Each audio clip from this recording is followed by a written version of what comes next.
2020-21 और 21-22 दोनों कोविड की वजह से रेवेन्यू के पॉइंट ऑफ व्यू से बहुत ज़्यादा अफेक्टेड ईयर रहे हैं। पूरे देश में इकोनॉमिक एक्टिविटीज़ नीचे रहीं लॉकडाउन की वजह से, और उसकी वजह से सरकारों के रेवेन्यू पर भी बहुत बुरा असर पड़ा।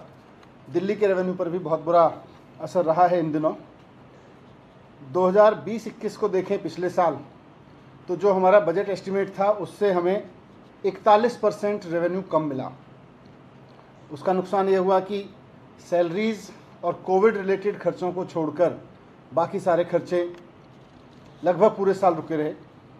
21-22 में देखें तो जो बजट एस्टिमेट्स हैं उनसे अभी 23% नीचे हैं। हम अभी भी 23% नीचे कलेक्शन चल रहा है, जबकि हमने इस साल के लिए बहुत मॉडरेट बजट एस्टिमेट रखे थे, पिछले साल से भी कम एस्टिमेट रखे थे।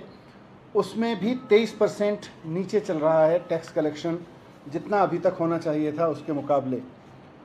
तो ये सबके लिए चिंता की बात है। इसीलिए सरकार ने अभी सैलरी और कोविड रिलेटेड खर्चे या हॉस्पिटल रिलेटेड खर्चों को छोड़कर बाकी सब खर्चों पर बहुत अंकुश लगा रखा है। बहुत ही रोक रोक के खर्चा सरकार कर रही है जहाँ भी खर्चा हो रहा है। अगले साल से जीएसटी का कंपनसेशन भी बंद हो जाएगा, दिल्ली सरकार को मिलना, देश भर को राज्यों को मिलना बंद हो जाएगा। दिल्ली सरकार को भी अगले साल से जीएसटी का कंपनसेशन मिलना बंद हो जाएगा।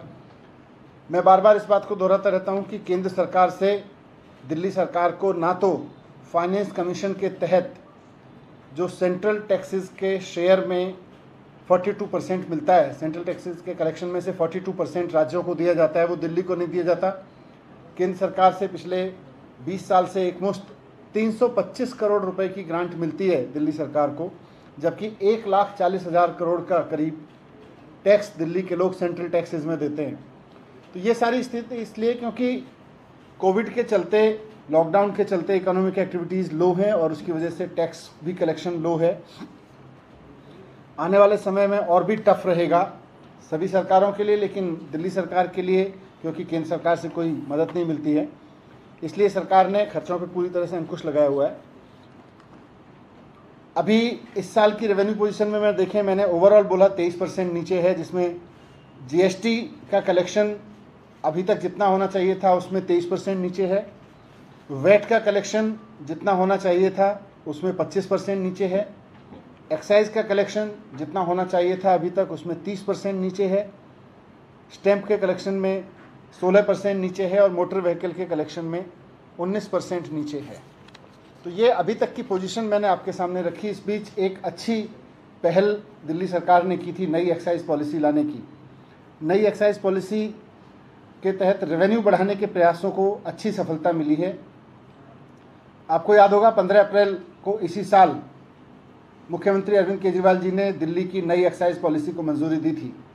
उसमें बहुत बड़े रिफॉर्म किए थे और इस आधार पर किए थे कि दिल्ली में अंदेशा था, आकलन था, और वो चोरी रोकने के जितने भी प्रयास किए जा रहे थे, डिपार्टमेंटल लेवल पर जितनी सख्ती की जा सकती थी वो की गई। उसके बावजूद कहीं ना कहीं ये समझ में आ रहा था कि एक्साइज के रेवेन्यू की काफ़ी चोरी हो रही है।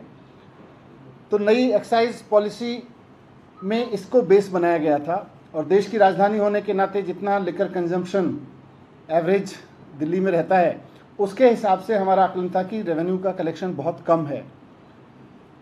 तो अब नई एक्साइज पॉलिसी के तहत सबसे बड़ा जो चेंज था वो ये था कि जो एक्साइज की फीस ली जाती, एक्साइज का जो ड्यूटी होती थी जिसमें चोरी होती थी और वैट की जो चोरी होती थी, उसको हमने लाइसेंस फीस में कन्वर्ट कर दिया था। अभी तक लाइसेंस फीस बहुत नॉमिनल होती थी, 8 लाख रुपए, 10 लाख रुपए की, और उसके बाद फिर 300%, 250% की एक्साइज फीस होती थी, वैट होता था। हायर रेट्स होने की वजह से उसमें चोरी का इंसेंटिव था। तो एक्साइज फीस चोरी करने के खूब सारे इंसेंटिव थे लोगों के, और वो दबा के चोरी करते थे हमारे तमाम प्रयासों के बावजूद। इसको हमने सबको स्टडी किया और हमने पिछले वर्षों में जितना रेवेन्यू सरकार को मिल रहा था उसको लगभग हमने सारा एक्साइज ड्यूटी की जगह हमने उसको लाइसेंस फीस में कन्वर्ट कर दिया।